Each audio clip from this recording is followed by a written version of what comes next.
үйдөн атып чыгып, бул эмне кылганыңар, ата? Бул эмне кылганыңыз? деп дулдуңдап капа болду. Атасы ошондо катуураак буну тартипке чакыргысы келип, ачууланып келе жатты эле Жоро аны кыйтырлык менен сезди да, эркелеп сүзөнөк торпок окшоп эркелеп жиберди.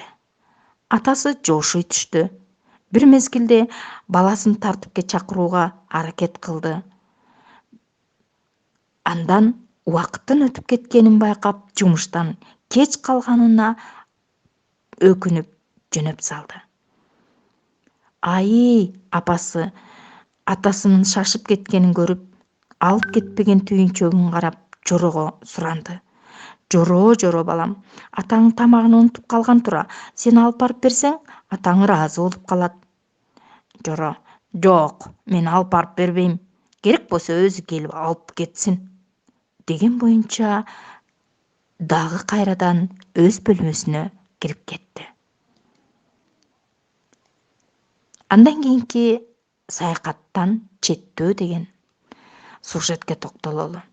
Жоро ата-энесинин тилин албоо менен бирге ал классташтарынын арасында да тартипке моюн сунбады.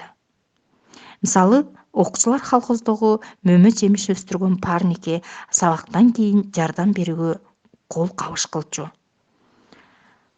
Мына ошол кол кабышка Жоро барчу эмес.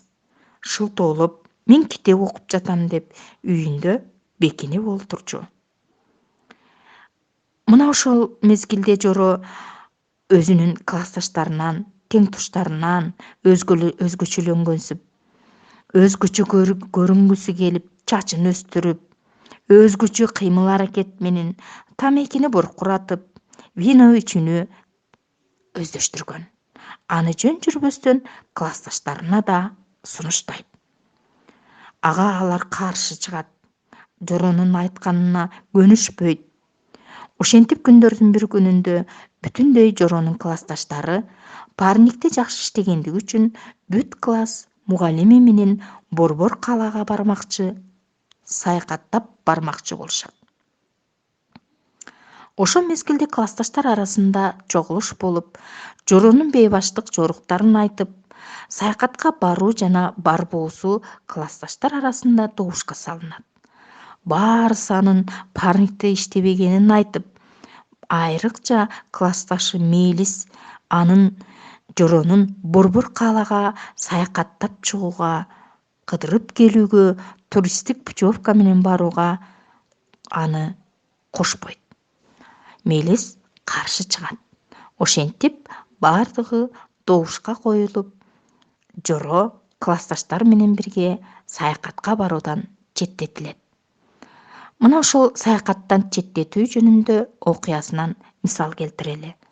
Жоронун жакын кошунасы, классташы Мира чуркап келет. Мира: саламатсыңбы, Жоро? Жоро: саламатсыңбы? Мира: мен сени кубандырганы келген жокмун. Жоро: эмне болуп кетти? Мира: биздин класс бүт бойдон 5 күнгө Борборго бармай болдук, туристтик путевка менен. Жоро: ура!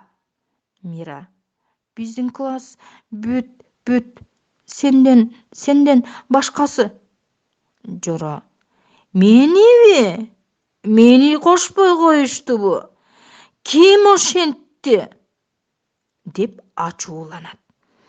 Ачууланып, ушунчалык намызданып, Жоро саякаттан четтетилгенине абдан ичи ачышып, оюнан жалганды ойлоп таап, менин геолог таякемим бар. Мына ошол геолог таякем менен силер саякатка барсаңар, мен геолог таякем менен тетиги бийик чокуга, чалгынга чыгам деп каратып туруп, калп айтып мактанат. Бир мезгилде мына ошондой калп айтып турган мезгилде классташы Мелис да келишет. Бардыгы келип, Мелистин Жорого каршы чыкканын билгендиктен Жоро ичинде кек сактап, Мелисти күтүп турган. Бир мезгилде Мелис, Мира баары чогулуп Жоронун жанына келгенде Жоро: «Баса, силердин жөнөшүңөрдүн урматына кел, бир бөтөлкө вино сатып алып, чоң кишилер айткандай шайтандын мойнун сындырабыз. Менде 2 сом бар. Сен тетиги дүкөнгө барып винодон алып келе калсаң». Мелис: «Энекебай, вино ичелик дейсиңби?» Жоро: «Жигитке жетимишөөнө ыраазык кылат».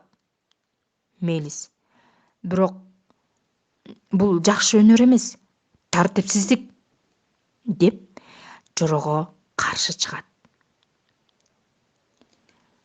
Мына ошондо Жоронун ичинде кеги бар Мелиске өчөшкөн Жоро: «Мен сени оңой эле дүкөнгө баргыздырып коем», дейт.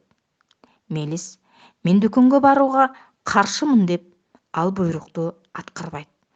Ошондо Жоро айлакерлик менен Мелистин колундагы топту катуу дүкөндү карата тебет. Топ кайда басса, ошону алып келгени барасың. Көрдүңбү, топ дүкөндү көздөй жөнөдү. Ал эми анын артынан сен айласыздан барасың», деди. Чын эле заматта Жоро тепкен топ дүкөндүн терезесине бир барып тийип, сынып түшөт. Мына ошодон баары качып кетишип, ал эми дүкөнчү анын ким сындыргандыгы жөнүндө жергиликтүү милиционерге арыз жазып билдирет. Милиционер кийинки окуясында издеп Жоронун үйүнө келет.